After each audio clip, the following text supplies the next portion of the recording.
السلام عليكم ورحمة الله. معاكم سماح سمير واحنا على مطبخ وصفة نت.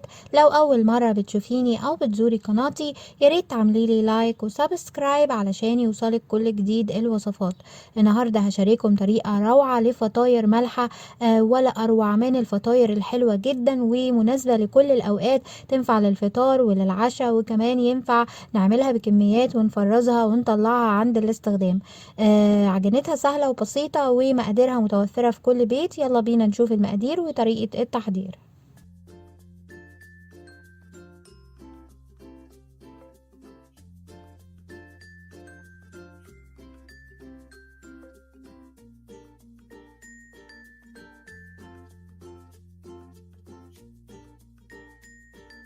ولانه العجينة مش هتختمر وهنشتغل عليها على طول، ففي البداية كده هنحضر الحشوة اللي هنستخدمها. انا هنا بالنسبة لي معايا 3 حبات من الفلفل الالوان، حباية كده من كل لون ومتقطعة تقطيعة صغيرة. وطبعا اذا حابة تقدري تستخدمي لون واحد وبس.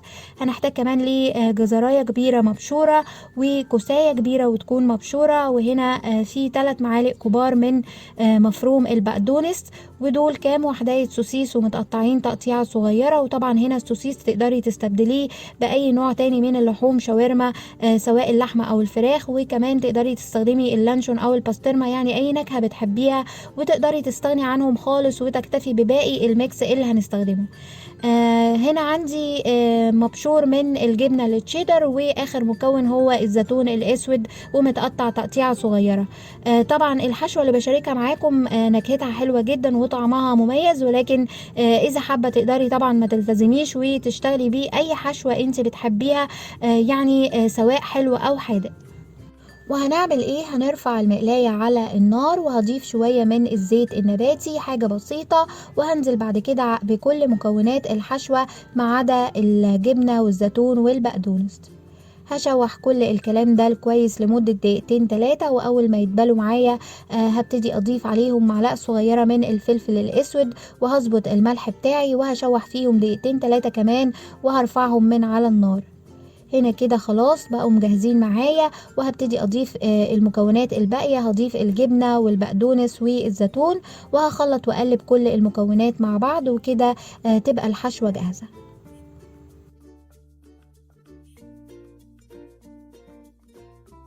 المكونات اللي هنستخدمها معايا هنا: دقيق ابيض متعدد الاستخدامات، نص كيلو من الدقيق بما يعادل 250 جرام، وانا عايرته بكوباية المطبخ العادية كده. ودول تقريبا 4 اكواب من الدقيق. ومن نفس الكوباية هنحتاج لكوباية من اللبن الدافي، نص كوباية من الزيت النباتي، معلقة كبيرة سكر، ومعلقة صغيرة خميرة فورية، ومعلقة صغيرة بابريكا، واخيرا رشة ملح. طبعا علشان نجمل العجن هنحتاج لشوية مية دافية، يعني انا هستخدم السوائل اللي معايا هنا وهكمل العجن بالمية الدافية. واول حاجة على طول في البولة اللي هنعجن فيها وهنزل بيه كوباية اللبن، وطبعا لازم ادفيها قبل ما استخدمها. وبعد كده هنزل عليها بمعلقة السكر ومعلقة الخميرة. وهقلب الكلام ده كويس جدا لحد اما السكر يدوب وما يبقاش فيه اي حبيبات. وبعد ما اختلطت المكونات هضيف المكونات الباقية. هضيف البابريكا والملح وهضيف الزيت. وهقلب كل الحاجات دي كويس جدا لحد اما الخليط يختلط بشكل كويس وكل المكونات تختفي في بعض. وبعد كده اخر حاجة ان احنا هنضيف كل كمية الدقيق اللي هنستخدمها. والمفروض ان احنا بنعديها على مصفى او منخل ضيق بالشكل ده علشان يعني الهواء يخش فيه ذرات الدقيق ونحصل على عجينة هشة وطرية. وهنقلب بقى بالمعلقة او الاسباتيولا كده وندخل كل الخليط في بعضه. وطبعا هبتدي ان انا اضيف مية شوية بشوية كده، وطبعا مية دافية لحد اما العجينة تتشكل معايا. احنا تقريبا مش هنحتاج اكتر من ربع كوباية من المية الدافية عشان نكمل العجن. وزي ما احنا شايفين انا هستمر بنفس الطريقة وهخلط كده. ولما احس انه العجينة كتلت او تقلت على المعلقة هبتدي ان انا اكمل عجن بايديا لحد اما العجينة تلم وتتشكل معايا. وطبعا بنبتدي ان احنا نعجن مدة مش اقل من 10 دقايق علشان نوصل للقوام المناسب. وشايفين ده كده القوام اللي احنا محتاجينه. قوام العجينة بيبقى يابس شوية وعجينة طرية، لكن ما بتلزقش ابدا، ما عليهاش اي نسبة تلزيق. وهنا مش هسيب العجينة تخمر، ولكن هشتغل عليها على طول. فهبتدي بالشكل ده كده اقسمها لجزئين متساويين.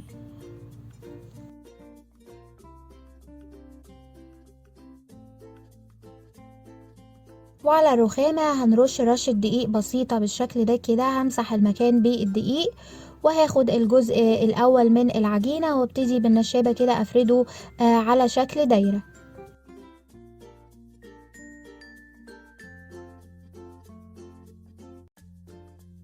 وهنا بعد ما فردنا العجينة طبعا مش هنخليها رقيقة بزيادة، بيبقى للعجينة سمك بسيط بالشكل اللي احنا شايفينه كده.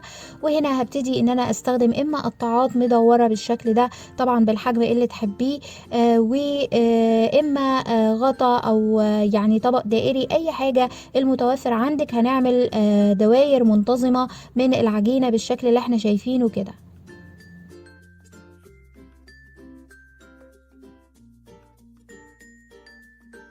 ومن حوالين الدوائر اللي شكلناها هنشيل الزيادة، وطبعا العجينة الزيادة دي بنلمها مرة تانية وهنرجعها على البولة، هنفردها من جديد، وبرضو هنقطعها بنفس الطريقة. طبعا انا هنا كده يعني جهزت او شكلت كمية من الدوائر. وهنا كده هنبتدي نحشيهم بالحشوة اللي حضرناها مع بعض. فهنضيف من الحشو على الدوائر بالشكل ده كده، وهبتدي ان انا اقفلهم.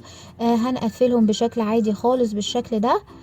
بحط الاطراف على بعض وهدوس عليها بشكل كويس. حاولي انك تضغطي بزيادة علشان ما تفتحش معاكي جوه الفرن. وكمان بالشوكة وهدوس او هرجع اعيد على التقفيلة بتاعتي داير ما يدور الشكل اللي حضرته، وكده تبقى جاهزة معايا.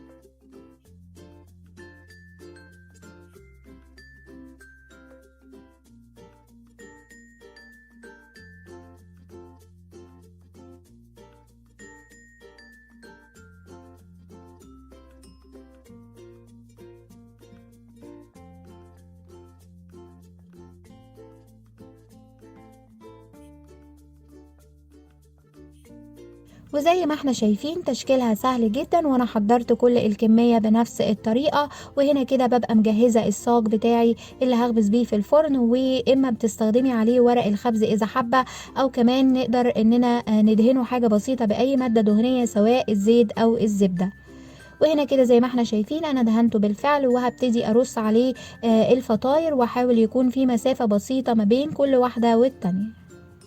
وهنا كده بنسيب الفطاير لمدة 10 دقايق وبس. يعني مش بسيب العجينة تختمر، ولكن 10 دقايق عقبال ما احضر الخليط اللي هدهن بيه الوش. الخليط بتاعي بيبقى عبارة عن صفار بضاية، وهضيف عليه قهوة سريعة الذوبان. زي ما احنا شايفين كده انا ضفت على النسكافيه شوية مية صغيرين علشان يبقى سايل معايا، وهضيف البيض والنسكافيه على بعض، وهقلب كل المزيج ده كويس. وطبعا بعد ال10 دقايق ما فاتوا هروح على الفطاير على طول، وابتدي ادهن الوش من كل اتجاه. وهنا معايا سمسم وحبة البركة، انا خلطتهم على بعض بالشكل ده كده، وهبتدي اضيفهم على وش الفطاير.